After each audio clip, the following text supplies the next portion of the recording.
तो blockchain e voting का system है, तो कैसे वर्क कर रहा है इसका पूरा ब्लूप्रिंट जान लेते हैं। देखिए, सबसे पहले हम जो है एक एडमिन अकाउंट बनाने वाले हैं। ये एडमिन अकाउंट से यूज़र को बैलेंस जाएगा ईथर का। ईथर जा रहा है मतलब उसको राइट्स जा रहे हैं वोटिंग के यहाँ पे।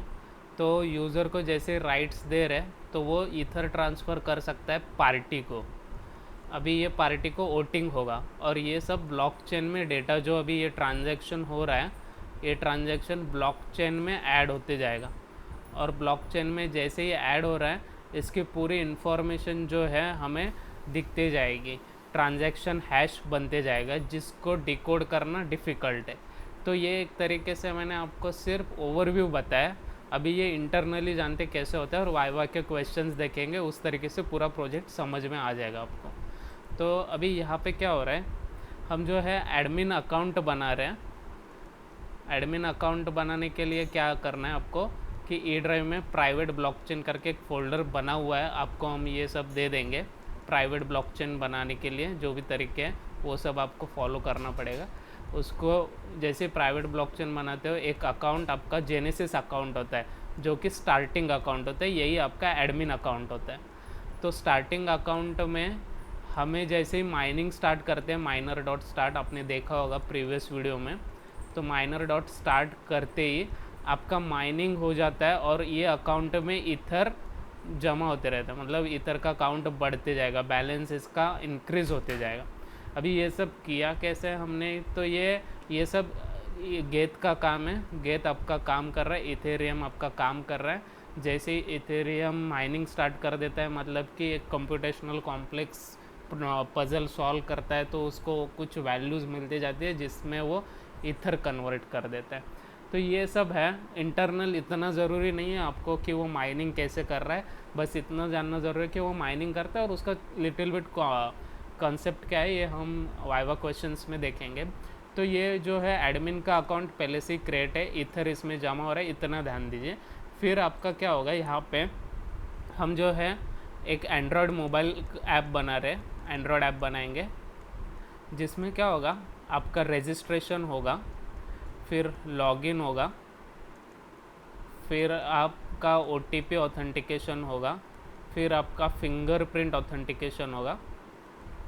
तो जैसे फिंगरप्रिंट ऑथेंटिकेशन ये सब हो जाता है, रजिस्ट्रेशन के टाइम क्या हो रहा है कि जैसे रजिस्टर कर रहा है कोई भी यूज़र, तो पहले जाएगा हिट सवलेट को। सवलेट आपका 8080 पोर्ट पे, 8080 ये टॉमकैट सर्वर यूज़ करके हम कनेक्ट कर रहे हैं। ये मोबाइल ऐप जो है ये सवलेट के साथ कनेक्ट होगा टॉमकैट 8080 पोर्ट पे। जैसे ये कनेक्शन हो जाता है, आपका जो सवलेट होता है एक क्लास फाइल लिखा गया है क्रिएट अकाउंट करके, ये क्रिएट अकाउंट का क्लास है। ये क्रिएट अकाउंट के क्लास पे कॉल जाता है। जैसे ही कॉल गया तो क्या हो रहा है, यहाँ पे एक अकाउंट फॉर्म हो रहा है आपके प्राइवेट ब्लॉकचेन पे। जैसे ही ये अकाउंट फॉर्म हो जाता है, हम जो है अकाउंट नेम और उसका प्राइवेट की स्टोर कर रहे हैं और यहाँ पे MySQL DB को कॉल कर रहे हैं। ये डेटाबेस है आपका बैकएंड है, यहाँ पे सिर्फ अकाउंट नेम स्टोर हो रहा है। तो जैसे ही अकाउंट नेम स्टोर हो रहा है, सब इन्फॉर्मेशन, बाकी सब इन्फॉर्मेशन ले रहे हैं, ईमेल आईडी, मोबाइल नंबर, फिर उसका आधार कार्ड नंबर, ये सब डिटेल्स MySQL में स्टोर हो रहे हैं। अभी लॉगिन के वक्त क्या हो रहा है कि ये डेटा, ये पहले लॉगिन कर रहा है अपने यूज़र नेम और पासवर्ड से। जैसे ये लॉगिन करेगा, लॉगिन करने के बाद OTP जाएगा, फिर फिंगरप्रिंट ऑथेंटिकेशन होगा। फिर जैसे ये ऑथेंटिकेट हो जाता है, हम जो है ईथर बैलेंस को कॉल दे रहे हैं। ईथर बैलेंस, अगर ये यूज़र का कुछ बैलेंस है तो ये वो उसको बैलेंस या वोटिंग करने में अलाउ करेगा, नहीं तो नहीं अलाउ करेगा।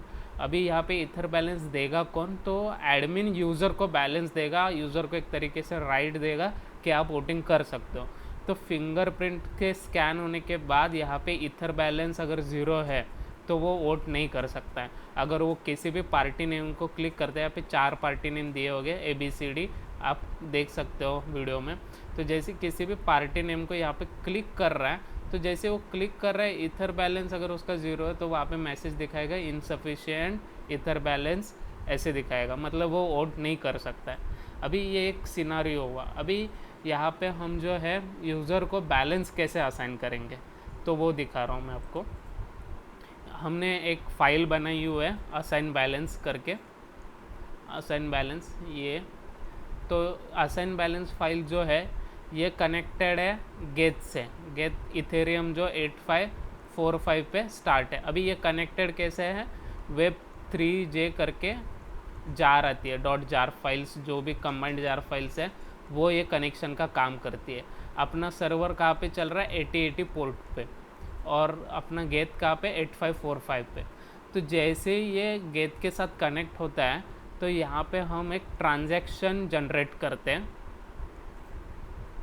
यहाँ पे ट्रांजैक्शन जनरेट करते वक्त हम जो है 8080 से 8545 पे हिट मार रहे हैं, जिसमें बोल रहे हैं कि जितने भी यूज़र रजिस्टर्ड है, ये रजिस्टर, अभी इथर का बैलेंस आ गया है एडमिन अकाउंट को, एडमिन माइन कर रहा है तो एडमिन के पास बैलेंस हो गया इथर का।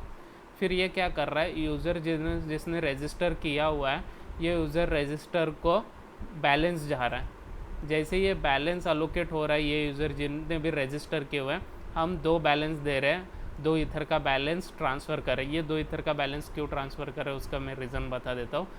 एक तो आपका वोटिंग को कंप्लीट जाएगा, और 1 के अबाव कुछ वैल्यू जो है 1.1210 कुछ भी वैल्यू जो है वो, ये 0.12 जो वैल्यू है ये गैस लिमिट में चला जाएगा। अभी गैस लिमिट क्या होता है कि हम कोई भी जो ट्रांजैक्शन कर रहे हैं, वो ट्रांजैक्शन करते टाइम कोई तो माइनिंग करेगा, और वो माइनिंग का उसको कोई तो प्राइज़ मिलना चाहिए। अभी आप जैसे बैंक से नेफ्ट करते हो, एक बैंक से दूसरे अकाउंट में नेफ्ट कर रहे हो या चेक दे रहे हो, तो चेक के कुछ चार्जेस जा रहे हैं या नेफ्ट के कुछ चार्जेस जा रहे हैं, कमीशन जा रहा है। वो क्यों जा रहा है, क्योंकि बैंक वो प्रोसेस करने में उतना एनर्जी इन्वेस्ट कर रही है, तो उनको कुछ बेनिफिट मिलना चाहिए वो तरीके से। तो यहाँ पर भी एनर्जी इन्वेस्ट हो रहा है, तो आपको सफिशेंट गैस लिमिट मेंटेन करना होगा, जिससे ये ईथर ट्रांसफ़र होगा। जितना गैस लिमिट बड़ा होगा, अच्छा होगा, ज़्यादा होगा, उतना वो ईथर जो है या ट्रांजैक्शन जो है जल्दी प्रोसेस होगा। इस तरीके का कन्वेंशन है। तो आप देख सकते हो कि ज़्यादा गैस लिमिट मतलब वो हाई प्रायोरिटी पे सॉल्व करने वाला चीज़ है, तो उसको ज़्यादा, जिसको ज़्यादा कंप्यूटेशनल पावर है वो जल्दी से सॉल्व करके ये इतने ईथर उसके अकाउंट में जमा कर सकता है। तो ये जो ट्रांजैक्शन हो रहा है, ये ट्रांजैक्शन माइन कर रहा है एडमिन, तो एडमिन को ये गैस लिमिट का प्राइस मिल रहा है यहाँ पे। अभी ये इतना होने के बाद आपका पूरा प्रोसेस चलेगा ये इस तरीके से। अभी ये यूज़र ने बैलेंस असाइन, यूज़र को बैलेंस मिल गया। अभी हमने देखा था कि यहाँ पे यूज़र को जैसे ही बैलेंस मिल रहा है तो यूज़र क्या करेगा, लॉगिन, OTP ऑथेंटिकेशन, फिंगरप्रिंट के बाद उसको यहाँ पे एक स्क्रीन दिखा रहे हैं। यहाँ पे फिर हमने 4 पार्टीज रखे, आप बढ़ा सकते हो जितना चाहिए उतना।